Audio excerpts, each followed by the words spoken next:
If you're a driven, active person who wants to reach and pursue a higher quality life with some ambition, then guess what? This podcast is for you. This is the Driven Athlete Podcast. What's up, y'all? It's your man, Dr. Kyle. Welcome back to the Driven Athlete Podcast. We got a really cool guest, Dr. Ghattas, Dr. James Ghattas. Thank you for coming in, man. I know you're a busy dude from your practice, so thank you for coming in. Dude, thanks for having me. So tell us more about your practice, Regenerative, right? Yeah. Mm-hmm. Where you're at and what y'all do mainly. Yeah, so it's the practice is called Palm Beach Regenerative Sport and Spine. Okay. And within my practice, I offer Regenerative musculoskeletal care. And Regenerative is basically a network of physicians that perform essentially regenerative orthopedics. We use biologics, your own biologics like PRP, super concentrated platelets and bone marrow concentrate, and a host of other things to sort of address any sort of musculoskeletal condition from the top of your spine all the way down to the smallest bone in your toe. It's all injection-based treatments under image guidance, X-ray guidance, ultrasound guidance. Mm-hmm. And really it's more than just, injections to fix a joint or something like that. It's a different sort of approach to musculoskeletal care to address that massive gap in between conservative care, mm-hmm. which is what insurance companies like to call it, mm-hmm. And surgery. Mm-hmm. And we know now that a lot of surgeries, there are many surgeries that are absolutely necessary, and mm-hmm. there are a lot of surgeries that might not be necessary but are overutilized because of a lack of options, essentially. And we're starting to discover now that their outcomes aren't really any better than high quality or just doing nothing. Yeah. And if they can find some high quality therapy, they might do better than getting surgery. So mm-hmm. I occupy that space in between. Yeah, cool. Yeah. So you find yourself, a lot of the treatments that y'all do, right, are enriched platelet injections, mm-hmm. right, PRP, bone marrow, mm-hmm. dense injections, right? Like you utilize the bone marrow contents. Yeah. And then stem cells? Yes. I'll kind of start from our shopping list of things that we use. Perfect. From the most simple, which by the way, I forgot to answer your question earlier. So we're just down the street. Oh, okay. We're on Palm Beach Lakes Boulevard and Village, right next to Renegades. I don't know. Yep. You ever been to Renegades? It's a fun place. Yeah. Get your country dance on. Yeah, exactly. So our sort of armamentarium of tools, from the very most simple, is prolotherapy. Prolotherapy is sort of like the godfather of regenerative orthopedics. It's just concentrated sugar water. And we use that to treat simple conditions like, tendinitis, tennis elbow, any type of ligament laxity. We can use prolotherapy as a simple option. Okay. It acts as a mild irritant to the tissue and causes proliferation of cells that are important for ligament growth and ligament health, things like fibroblasts, and it lays down a lot of collagen and so on. Okay. So it stimulates fibroblast activity to mm-hmm. lay down new collagen by creating a little bit of irritation on purpose within the articular. Well, within tissues, within the ligaments themselves. Okay. So let's say you have like a lax MCL and you're getting a lot of knee valgus, we'll inject it into the MCL. And it doubles in the sense that you have the proliferation because of the inflammatory reaction, but it also acts as an osmotic, meaning it's concentrated, so it kind of draws fluid out of the tissue and tightens the tissue up. There's some debate about how true that is, but you still, improve ligament health by using that. So that's our most simple option. The next most common thing we use is called super concentrated platelets, which is actually sort of one step past PRP. Okay. Meaning PRP is basically you take whole blood, you spin it down, you get rid of the red blood cells, and what you're left with is plasma full of platelets. We call it platelet-rich plasma. And that's usually about 1.5 times the concentration of the platelets that's just floating around in your blood as is, which is useful, but we take it one step further by taking that plasma and concentrating it even more. And then from there, we have like this dense pellet of just, several billion platelets. And then we can use whatever leftover plasma there is to tailor the concentration of PRP. Okay. Which is important because some tissues require higher concentrations of PRP than others. Which, by the way, let me know if I'm getting too in the weeds. Yeah, no, I love this.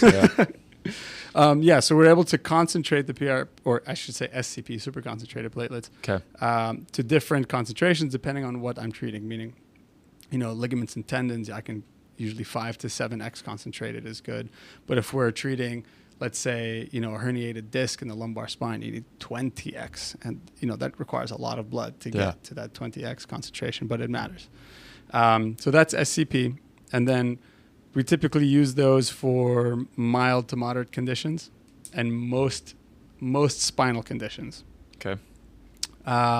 Beyond that, we enter into the realm of bone marrow concentrate. And that's where the word stem cell sort of fits. Okay. I don't like to say stem cells alone because that implies a whole nother process that is not FDA approved in the US right now. And certain facilities can do it correctly overseas and so on. But as far as what we can do in the US with your stem cells is we can get your bone marrow.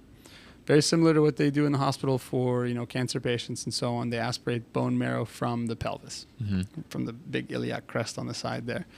From there, we take anywhere from 60 to 90, in some cases over 100 cc's of bone marrow, and we can concentrate that down and take specifically the white cells or the buffy coat. The buffy coat has all the stem cells essentially. So let's say out of a 90 cc bone marrow concentrate draw, I'll probably get 3 or 4 cc's of concentrated, what we call mesenchymal stromal cells. They used to be called mesenchymal stem cells. Now they're called stromal cells. Okay. Yeah. Think of them as like stem cells with a college degree. Okay. Meaning they used to be pluripotent, like they could become anything. And then because of where they are, they essentially have differentiated into some sort of musculoskeletal tissue. They're either going to turn into ligament, tendon, cartilage, bone, or muscle. And depending where you inject them, they sort of learn from their environment that you've injected them into what kind of cell to turn into. And they follow suit. Yeah. Exactly. So out of a 90 cc bone marrow, you get maybe 4 cc's of concentrated bone marrow cells. And then out of that 4 cc's, you might have several 100 million or a few billion stromal cells, MSCs. And within that, there's like maybe 100,000 actual true stem cells. Okay. Yeah, so you do have a small concentration of your true stem cells inside your bone marrow, but it's a small number. Right. Up until about 2009, it was possible to isolate those like few stem cells, analyze them, and then culture them, grow them out. And so then you could, expand, or what we call cultural expand, those stem cells to like several billion, and now you could store them and have them for later. But in 2009, the FDA ruled that was called more than minimal manipulation. There's basically these laws surrounding what you can do with human tissue. And minimal manipulation is one of these. So basically you can't change the chemical properties or grow things or without it being considered a new drug. And a new drug requires phase 1, 2, 3 FDA trials. It's a several billion-dollar industry. Yeah. So those facilities that were able to do that sort of moved offshore. For example, Regenerative has a university-style lab in the Grand Cayman Islands where they do this. They basically culture your stem cells, expand them, store them so you can use them for years and years and years later. As soon as I get the chance, I'm going to go out there and do that before I turn 40. Get some pre-40 stem cells. Yeah. But going back to the U.S. and what I do essentially in clinic is we isolate bone marrow, we concentrate it down, and then from that we can inject that back into more severe arthritic conditions like bone-on-bone arthritis is a commonly used one, bone death, avascular necrosis of the hip, things like that. We can inject it into the bone, and it essentially halts the progression of arthritis. Yeah, pretty good success rates. Yeah. That's really cool. That's awesome. For SCP, super condensed platelets. Super concentrated platelets. Close enough. Yeah. For herniated discs. And then I was also going to ask about tendinosis, like maybe a golfer's or tennis elbow or something like that. Is there super common, like what they call like recalcitrant development or progress for like healing? What's for herniated discs? What's the mechanism? So it depends on what kind of disc you're treating. So let's say a disc has a little tear in the outside of the disc, an annular tear. We know that if you just pump that disc full of super concentrated platelets, they might just leak out of that tear. So what you have to do is decide, okay, where is this tear and what's the best way for me to approach it? Because you really want to put those platelets right in that tear. Because those platelets will stick and aggregate, and then they sort of open up from there.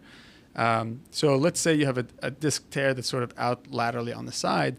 It actually makes more sense not to even go into the disc, but to just, with the needle under x-ray guidance, just go right up to that little tear and park the needle right in front of the tear and deposit your platelets there. Very few cc's.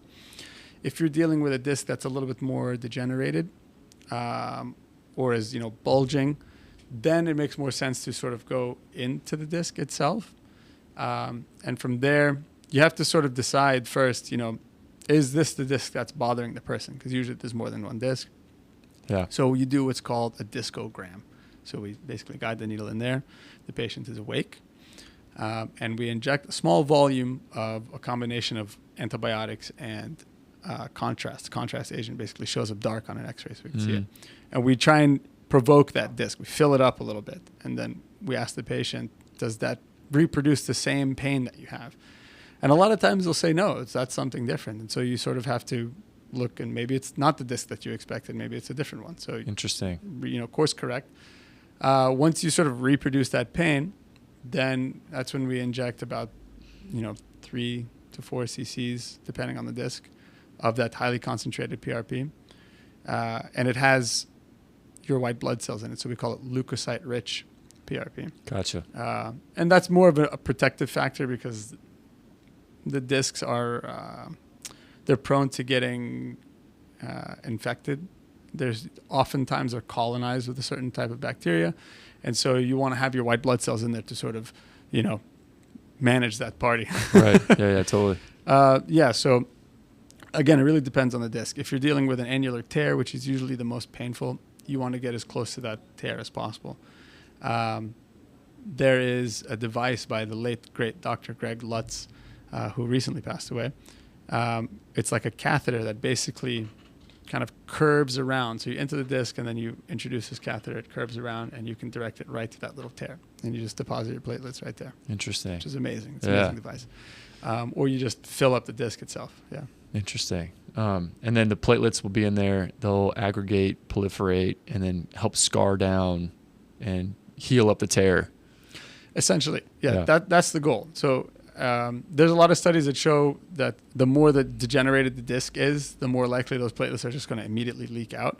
So if you have a completely desiccated or degenerated disc, then you sort of have to decide, is it worth injecting the disc and putting the patient at that risk? Or do you want to do a more aggressive treatment and use culture expanded stem cells, which those have been shown to improve very degenerated and desiccated discs because they have these receptors on them called CD19 receptors that they stick to whatever surface that they're injected on. They stick within like 3 minutes. Cool. Yeah. So a lot better stick rate. A lot better stick rate. Yeah, exactly. And for a patient like that, how many rounds of those injections, let's say it's like a very degenerative disc and they're having referred pain, right? Back pain. Yeah. They got an image, looks bad. Do this, right? How many rounds of that?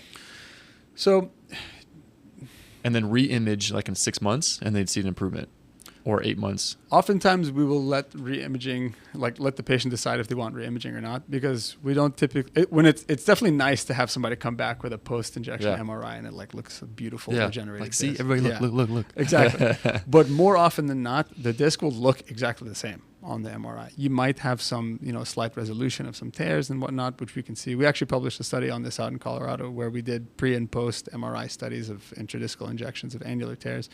And it required a lot of sort of MRI software programming to be able to determine the grayscale difference on these different discs. But anyways, sometimes you'll get image resolution of the disc. That's always good. But more often than not, the patient's symptoms will improve and their disc looks exactly the same. You don't want to go into the disc that often. It is a risky procedure. So the disc looks very, very similar. But their symptoms are a lot better. Most often that's the case. But Interesting. sometimes you get this beautiful post-injection MRI where the bulge is resolved and the annular tear is resolved. So if that looks the same, what are your thoughts on what was the symptom reduction from? A lot of times it's leakage of the inner contents of the disc. That has a lot of inflammatory cytokines in it. There's a nerve that sort of encompasses the disc called the sinovertebral nerve. You don't see that nerve in like neurology textbooks. It's hilarious. You just kind of skip over that and find out about it later. So you can definitely have irritation of that sinovertebral nerve because of the inflammatory cytokines that leak out of a degenerated disc. Right. And oftentimes those same inflammatory cytokines can irritate the nerve roots. And that's where you get not radiculopathy, meaning like, down symptoms of a nerve, but you get radiculitis. So hypersensitivity, so pain and sort of tingling and things like that. So that tells me that, there's something's irritating the nerve, but not compressing the nerve necessarily. Yeah.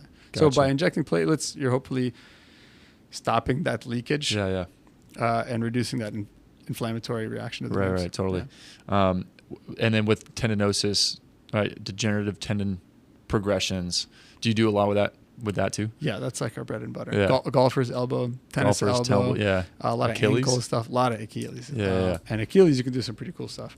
But basically, a lot of times an MRI, you get somebody with tennis elbow, we'll look at an MRI, and if there's no obvious tear there, it doesn't really tell me 100% that there's no tear. So oftentimes when we're treating with PRP, I will sort of explore with the needle, meaning I'll introduce the needle into the tendon and I'll gently test with some pressure. And if there's resistance, then I know that is an intact tendon. There's no tear there. But sometimes you put a little volume of fluid and a tear that it was hiding now all of a sudden opens up. You could see it hiding inside. You would have never seen that on an MRI. And so we'll sort of, when you see that, you want to like fenestrate the tendon. You want to increase the surface area of that tear so that these platelets can aggregate, open, and do their magic. Yeah. Interesting. Yeah. That's really cool. I mean, chronic lingering tennis elbow and golfer's elbow. It's like I've battled that recently, like over the last maybe 10 months, probably maybe 8 months. Oh yeah. Just lingering. Yeah. I'll needle myself, like dry needling myself and stuff. But man, it's annoying. It is. A lingering tennis elbow or Achilles tendonitis. Like a lot of patients stumped. You know what I mean? Yeah. That's good though. One thing that I would add to that is, when somebody has a chronic tendon issue, it's worth looking outside the tendon. You've got to wonder why. Like, why is this guy having this recurring tendon issue? Right. Exactly. And so a lot of times, especially with people who have, let's say tennis elbow or golfer's elbow, I'll look upstream. I'll look at the shoulder mechanics. I'll see if their arm tends to be pronated. I'll look at any cervical issues. There might be a subclinical radiculitis there. If they're having golfer's elbow, well, that's your sort of T1 dermatome. So I'm looking at C8, T1 nerve roots to see if there's any issues there. Is there any forward head position? Is there any irritation of the facet joints in that area? Yeah, totally. So I'll likely treat that whole kinetic chain. So we'll do platelet epidurals at those levels. We'll treat the ligaments. We'll treat the joints. And then we'll treat wherever the actual tendinosis is. Sure. That's awesome. I think something that separates like a person like yourself in orthopedics, you know what I mean? And unlike, that's what, of course, like as a sports physical therapist, like we're not going to do PRP injections. Although dry needling can be helpful, totally. But anyway, we definitely, like when we got to look at the scapula, and the shoulder. Because like if I've always under the impression some mentors described it like a tendon at this point is the victim. If it's overwhelmed and like chronically a tendinitis problem, you know what I mean? Mm-hmm. It's like usually it's because that thing is a victim and it's overworked and over-required because of compensation issues elsewhere. And especially like a full body movement like like a tennis player, right? Or even golf, right? There's got to be other compensations elsewhere that's maybe like what's leading to the tendon getting lit up and overwhelmed in the first place. Like we have to address those things. And then that'll actually follow suit versus like just treating the tendon like at this it's just a tertiary problem. You know what I mean? It's a very like kind of binoculars view. Exactly. Which is honestly that exactly right there is why I left pain management, because I was in pain management initially, and I was like, I need something more. Like we're missing something. I was gonna ask. So tell us more. All right, a little more background story. Originally, where are you from? And then where'd you go to med school? And I know you were in Colorado doing a lot of neuro research, right? Yeah, so I like long walks on the beach. No,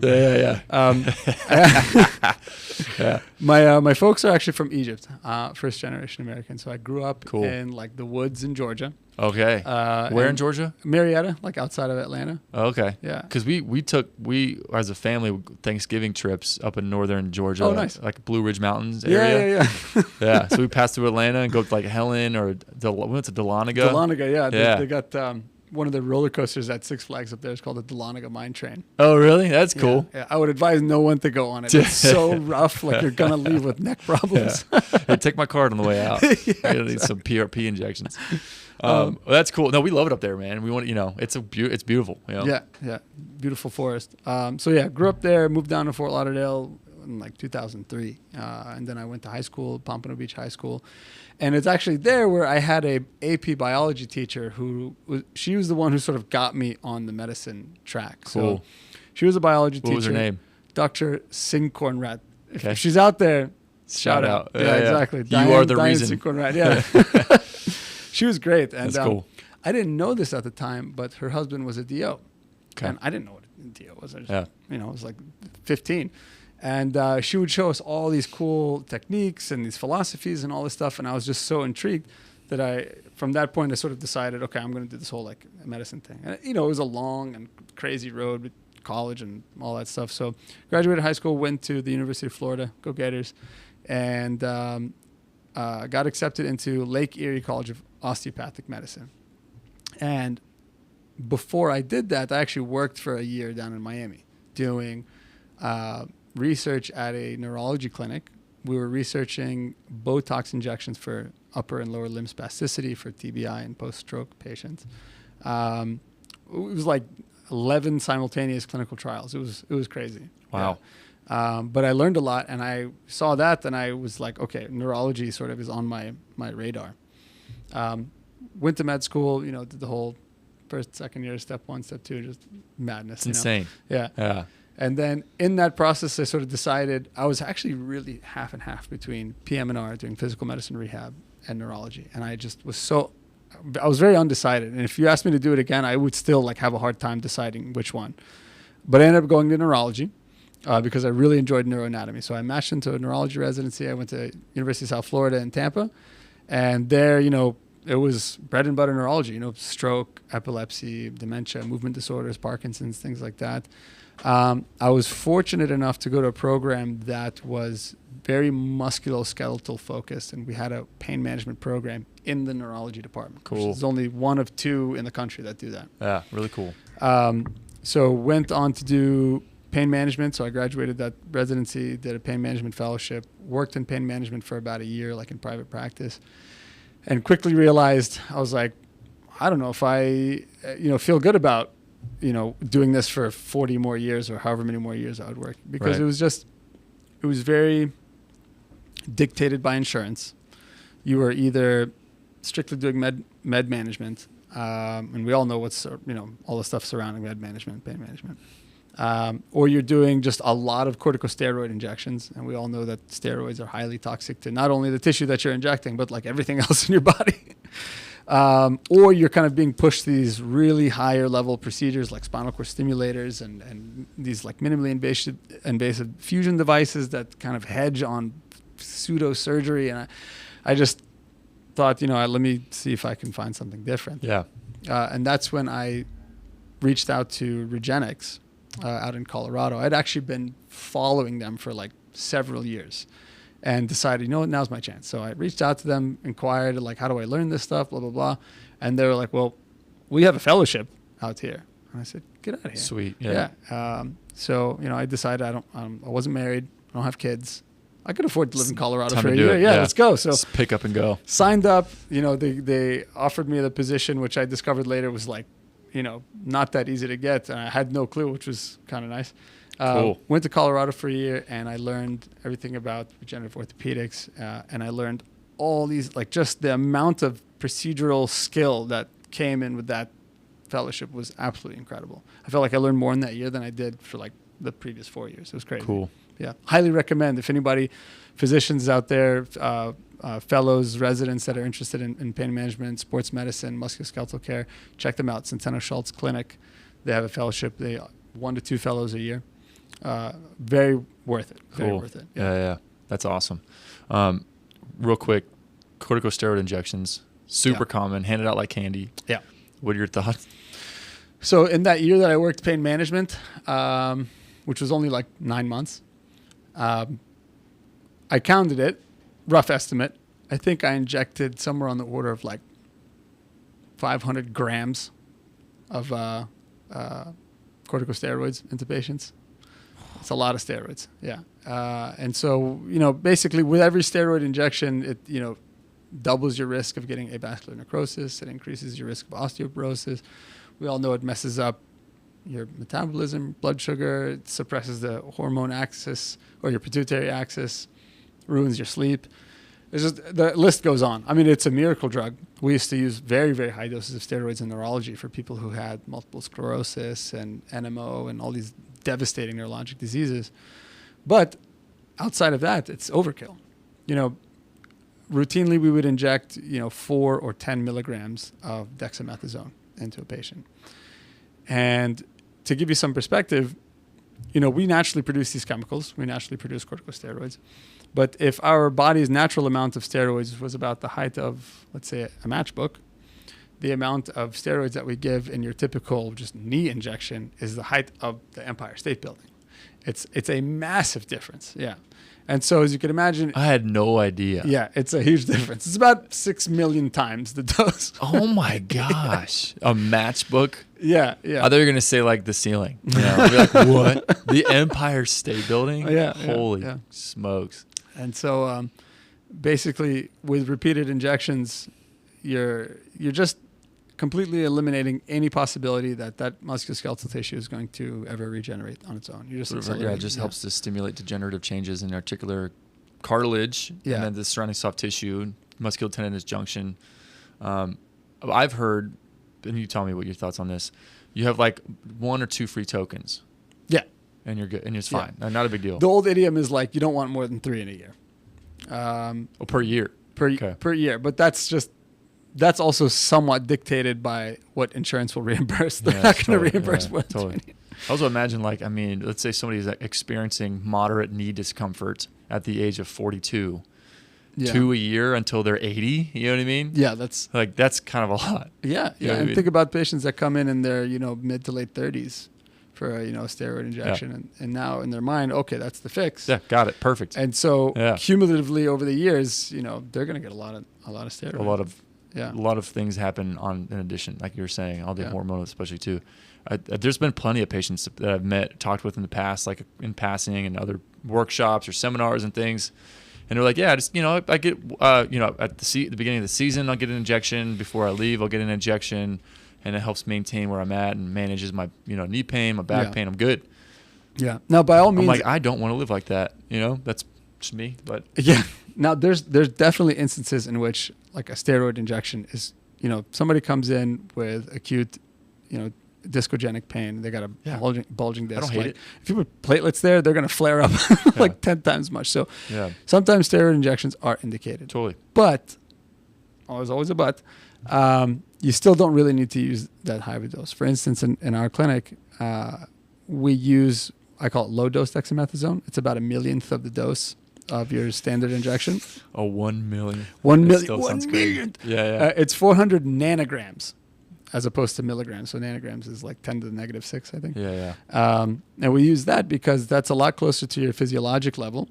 If you place that directly next to what you're trying to treat, then you're going to have the right amount of anti-inflammatory reaction. The volume of the fluid sort of pushes away those inflammatory cytokines.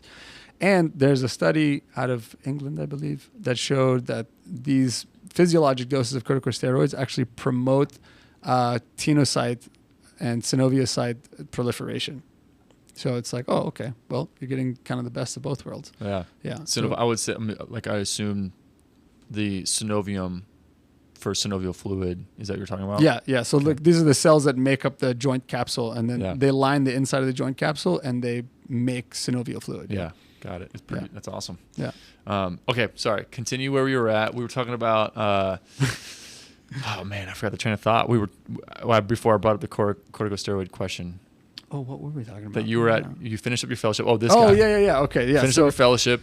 Mm-hmm. Was a 1-year fellowship. 1-year fellowship. And then that's when you moved back here. Yeah. Okay. So, there was a lot of decision-making process in that. While I was in that fellowship, I was trying to figure out, okay, what's my next move? What do I do? Yeah. I had I actually had some really, really good opportunities to work with some like amazing doctors. People that I looked up to for years. And he's actually out in Sarasota. He's got some locations in Sarasota and Tampa.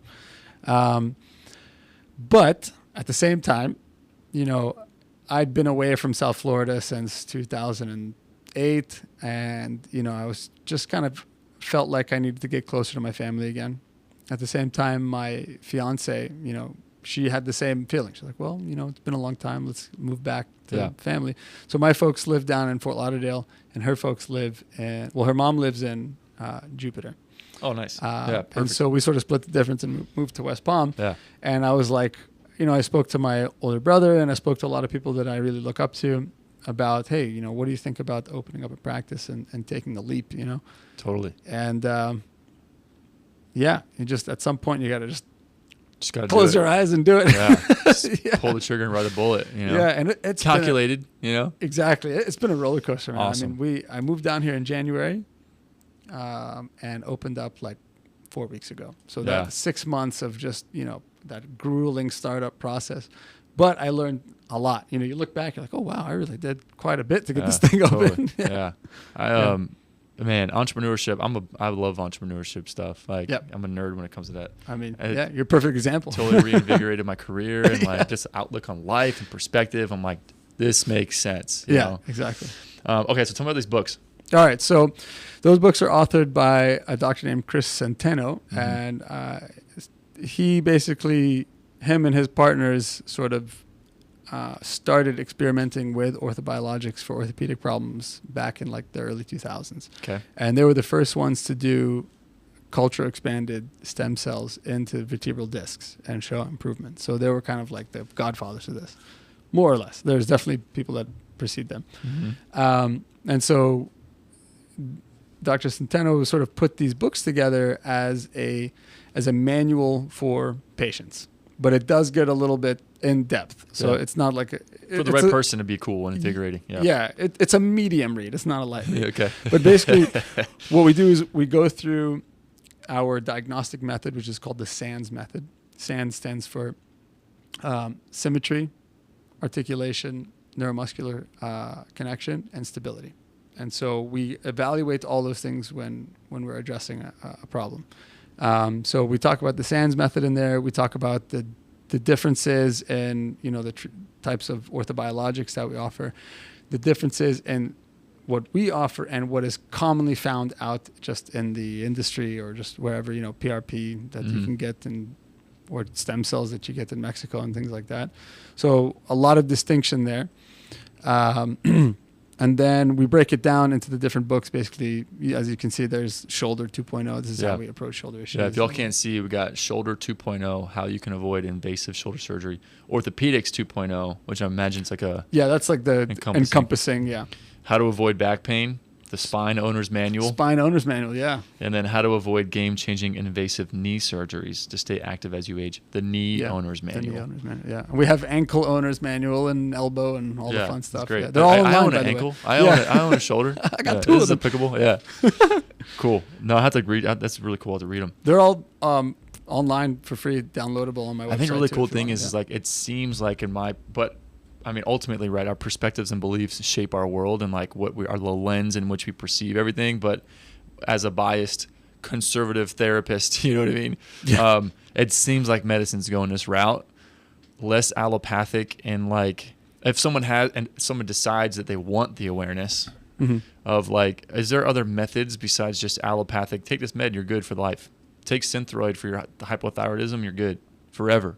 Yeah. It's like, is there an option? Like, what is this? I was just told, but is there another way, right? Or like type 2 diabetes, right? Totally reversible, right? Or just, and also joint pain, orthopedics, huge one, huge industry. Yeah.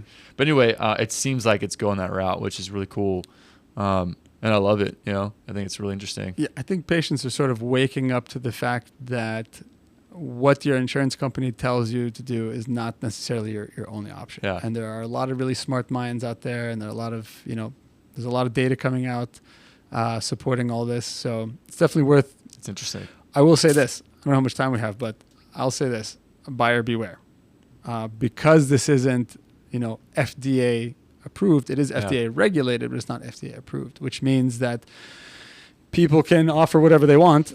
And, oftentimes they make a lot of claims, and those claims sometimes, I shouldn't say most of the time, but those claims can basically be based on nothing. And so you might find yourself paying thousands and thousands of dollars for some miracle stem cell treatment, but in reality, we don't really know what you're getting. Interesting. Just like supplements. Yeah. So I would always say, if you're interested in, non-surgical orthopedics or regenerative orthopedics, there's 4 questions you should be asking. Number 1 is, where is this product coming from, right? Is it coming from you, or is it coming off the shelf? So it should be coming from you. Anything that's coming off the shelf essentially had to have gone through some sort of sterilizing or processing process, which means that there's no living cells in there. And we've proven that time and time again. There's no such thing as living stem cells in one of these like off-the-shelf umbilical cord, placental, Wharton's jelly stem cells. But they're not useless. I mean, they still have good growth factors in them, so they have about the same effect as like PRP, essentially. So where is it coming from? It should be coming from you. Number 2, what is it being injected into? Are they just doing a blind injection into the joint and hoping that it miraculously fixes your joints? Probably not the best. You need to evaluate the entire kinetic chain. Right. You need to look at all the different structures. You need to look at ligament, tendon, meniscus. You need to look at the neuromuscular connection. You need to look at upstream issues. So that's important. Number 2, what's the dose? The majority of your sort of off-the-shelf kind of bedside PRP kits will only concentrate your PRP to like maybe twice, which barely meets the actual definition of PRP. So it's important that you get the right concentration because it matters what you're injecting. It also matters depending on the age. So the older you get, the higher concentration you need, essentially. And number 4 is who is injecting it. There are a lot of very skilled nurse practitioners and medical assistants and things like that out there. But in order to provide the level of treatment or level of injection that I would offer, you need to be a board certified physician, having gone through fellowship training. I went through 2 different fellowships to get to where I'm at. So there's a different skill level. Yeah, and you got to know all the risks that go along with what you're doing, and you got to know how to mitigate potential complications and disasters. You got to know how this fits in with a lot of other medical disorders. It's not a one-size-all treatment, and not everybody can just go get a bone marrow aspiration or draw 60 tubes of blood and so on. So you definitely need a medical professional behind it. Interesting. Yeah, that's a good point. When you arrived here, you're talking about a patient that you just had that was super interesting, right? Yeah. Tell us about what was going on. Yeah, so HIPAA compliant, of course. So de-identified. So she, middle-aged, very active. She's a distance runner. Her favorite activity is to go run for like 15 plus miles, which that's impressive. Cool. Yeah. I think it was interesting is like, it seems like healthcare, practitioners like ourselves, we hear that story and immediately, at least my head's like, awesome. Yeah, I get excited. Versus like, all right, well, you're battling knee and hip pain. Maybe you should stop running because it's bad for you. Yeah. It's like people like that are tired of going to people that are like, just don't do that anymore. Yeah. Why don't you just rest, ice, and take Advil? Like, problem solved. Oh, Advil. Don't get me started on Advil. We're like, man, like, what about like, how can we enable this there has to be something going on. And like longevity-wise, how can we enable and empower this person to like continue what they're doing, and what strategies and stuff can we implement to allow this? That's high five and assist versus like resist and then just tell them to stop. Just like, oh, it hurts. Oh, don't do that. Yeah, problem solved. Yeah. Oh my gosh. Yeah, I mean, anyway, that's a conversation I have with a lot of patients. It's like, there's no cure for arthritis, and we're not going to fix or cure the issue. But the goal here is to give your body the tools it needs to sort of get you back to whatever it is you were doing, and simultaneously try to address what it was that got you there. For example, I never do injections without also making sure that person is getting high quality physical therapy. Never. Because I can inject all I want, but unless the body is being taught how to avoid that injury again, or the tissue is actually getting the physical stimulus in order to know how to heal. It's not really gonna come back. You're not gonna get the best results. So you have to couple both of them. Cool. Okay, so lady coming in. Lady coming in. Endurance runner decides to change up her cadence or her stride one day, and like halfway through her run, just intense anterior hip pain and groin pain, like searing groin pain. And ever since then, she's had sitting intolerance. She gets a lot of pain with internal rotation and flexion. Even with external rotation, she started to get some kind of adductor type pain. So hip impingement. Underlying FAI probably, right? Somewhat, yeah. And she came to my clinic, and we looked over her x-rays, and she actually has like grade 3 arthritis. It was like pretty advanced. But which goes to show you, she was like asymptomatic all the way up to this point. She super interesting, right? Yeah. So we did a physical exam. Sure enough, she had all the FAI symptoms. She also had some, pain over the greater trochanteric bursa, where all the glute muscles attach. She was having some decreased multifidus activation on the back. Her pelvis was slightly posteriorly rotated on the right and sort of outflared, and so she had some psoas tightness on that right side as well. She had that. I love that, because like that's total. The SIJ is super involved. Exactly. You know what I mean? Anyway, sorry. Through the ultrasound on, I always ultrasound exam. It's an extension of my physical exam. So I put the ultrasound on, and I was able to see that she had some bowing of the hip capsule, which made me think that there's an effusion in there. She had some degeneration of the anterior and superior labrum. Some tendinopathy of the glute tendons at the GTB. She had some tendinopathy at the iliac crest, and then what else was there? She had a little bit of hamstring tendinopathy as well, and then she had this big old bursa of fluid underneath her psoas. So there's definitely some irritation of the psoas as it's going over the anterior hip there. Worked her up, and then got her in for treatment, which was today, actually, right before I came in. And basically we did 10x concentrated platelets intra-articular into the hip. And then we did 7x concentrated platelets into the anterior and posterior hip capsule, into the anterior and superior labrum. And then we use what's called PL Prolo, or platelet lysate in prolotherapy. Basically, we take PRP, or super concentrated platelets, we freeze them, we break open the platelets, we pass them through a 200 micron filter, and we get all the goodies without the thrombotic platelet factors. And then we take that and we mix it with Prolo. So you're basically taking prolotherapy and supercharging it with all the nutrients and growth factors from platelets. Yeah, that's really interesting. Yeah. Take that and we inject that into I inject that into the SI ligaments, sacrotuberous, sacrospinous ligaments, and then under fluoro, I did platelet lysate injections of the iliolumbar ligaments, interspinous ligaments at L5 and S1, and then a transforaminal platelet epidural at S1 as well. So really just addressing that whole kinetic chain, that whole lumbar down there. to hip. Lumbar, and then I'm actually sending her to you guys. Cool. Well, we'd love to help her. Yeah. Because endurance. It's interesting. They're a different breed, and like we love working with endurance athletes because they're in the same boat of like, no, this is what I do. Like, no, this is what I do. Yeah, exactly. Awesome. Let's get it. You know? But that enthusiasm and buy-in always just helps outcomes. Yeah.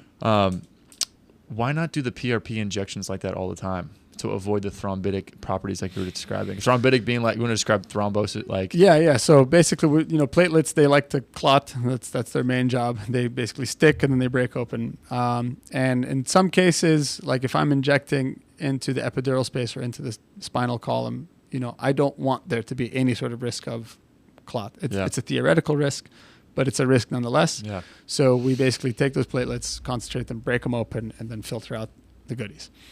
So we use platelet lysate in the spine just to reduce the risk of thrombosis or clotting. But for like ligaments, I could inject platelets in there and you still get a good response. But sometimes you want to use prolotherapy. And so I'm just essentially combining them. Yeah. And so if you take Prolo, which is just dextrose, sugar water, and then you combine it with PRP, what happens is that because the sugar is so concentrated, the dextrose is concentrated, it basically turns the platelets into like raisins. And so they become dysfunctional, they can't stick, and they can't open up. So you're basically destroying the PRP. But if you just get rid of the platelet part and you take all the factors, the nutrients from inside, you can mix that with prolotherapy, and there's no issue at all, basically. So what that does is that lets me sort of volume expand, meaning I can treat more structures without having to take so much more blood from the patient. Yeah. So combine the prolotherapy with that. It's the prolotherapy small purposeful irritation of the joint, of the structure. Platelets in there as the heroes to go in and solve the problem. Yeah, basically you're giving them all the nutrients they need to sort of regenerate. Cool. That's really interesting, man. That's awesome. Well, I love that. We'd love to help her. See a lot of runners and stuff. Yeah. Cool, man. Well, I appreciate that. So, all right, last question. What would you say is like your wheelhouse? My wheelhouse. Ideal patient. You guys crush home runs with these people. Every patient's an ideal patient. Yeah. I mean, honestly, like I feel the same way of like, it doesn't matter if they're just motivated and enthusiastic and they're ready to want to see good outcomes and results. Yeah, the fact that they're coming to me means that they're in the mindset of I want to get better, not just fix this and let me get back to my life.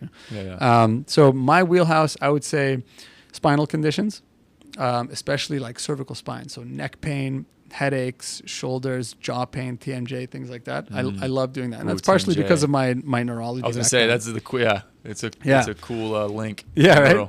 So I mean, a lot of like.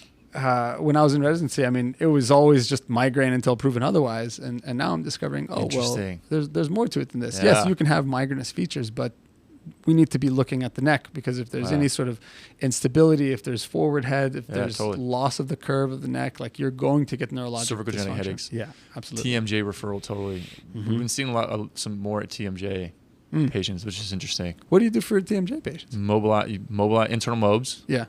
And if it's hypermobile or hypomobile either side, and then dry needling is really effective into the joint, underneath in the joint. Yeah. The lateral pterygoid, masseter, and then the temporalis muscles. How do you get to the lateral pterygoids? That's through the deep. joint. Yeah, I know. Yeah, it's kind of scary. You go through the temple, like through the sphenoid region. Yeah. And then just below the condyle. And then so straight you're going through. Like through the mouth, or how are you getting to that? Right here, straight through. Take like a 1-inch needle. Nice. Yeah. Usually we use like the I think they're 15 millimeter length needles for the masseter, the temporalis, and then the joint itself, intra-articular. Yeah. But then for the lateral pterygoid to reach it, you gotta get like a 1-inch needle and go straight through.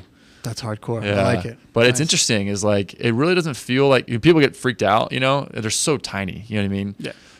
Like the needles, but it's really effective. Yeah. That's awesome.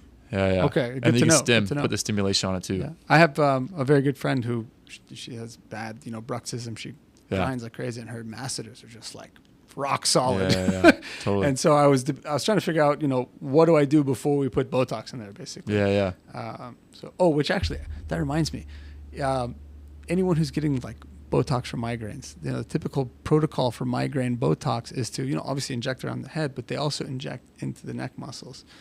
And that can actually cause a lot of problems down the road, because by weakening those, by weakening that posterior chain, you get this. Pretty more instability. Yeah. So, I decided that, when I treat my migraine patients with Botox, that I'm going to do the typical, cranial injections, but just avoid the posterior neck. Like we usually, from our head, we don't do injections, right? It's not our thing. But for fixing headaches, it's like, how can we help improve this? We definitely consider upper cervical, suboccipital, cervicogenic headaches. TMJ is definitely on this too. Yep. And then not our realm, right? But if someone's bruxing at night, clenching, clearly there's some kind of anxiety.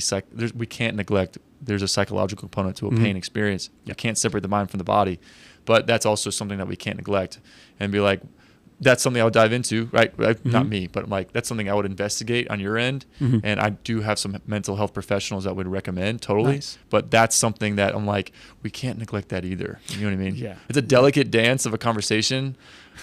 Of course, we're not, we want to validate and do the things that we can, but then also, hey, we can't separate the mind from the body or neglect. There's a psychological component to pain too something I don't want to leave any stone unturned, you know. Having those resources is like invaluable to be able to recognize, okay, there is a significant sort of psychosocial component to this. We need to address the biopsychosocial model, you know. Exactly. So to be able to send them out is good. It's not what we do. Yeah. Well, I want to help you with, but I know somebody who does biomechanics, pain for sure. You know, strengthening stuff. But I do know people that do, and like, you know, if you're interested, we'll reach out, you know, or we'll give you the information if you want, you know. Yeah. But anyway, sorry. Go ahead. Migraines. Botox. So basically, if I do, you know, Botox for migraines, I treat, you know, appropriately, but I just avoid the posterior cervical chain because it might help your migraines, but you're going to eventually get cervical problems and maybe cervicogenic headaches down the road. It's an important thing. Yeah, totally. Yeah. But other than that, I mean, going back to the wheelhouse, like, you know, my favorite thing is treating spine. I love being with the C-arm fluoroscopy, just hitting facets, transforaminal, getting the ligaments, multifidus, just getting the whole functional spinal unit, which, man, I could talk about functional spinal unit for like hours. Functional spinal unit. This is amazing. Exactly. And then, so that's like my favorite. My least favorite is ankles. Ankles are tough. They're very tough. Very tough. They're hard to, I mean, they're very painful when they're in pain. Anatomically, they can be very, very challenging. Yeah. But if you get it right, if you get it right, you can really change someone's life. Cool. Yeah, a lot of moving parts. You know? Oh yeah. A lot of force, like a lot of weight and tension, and you know, it's a very tough joint. Yeah, totally.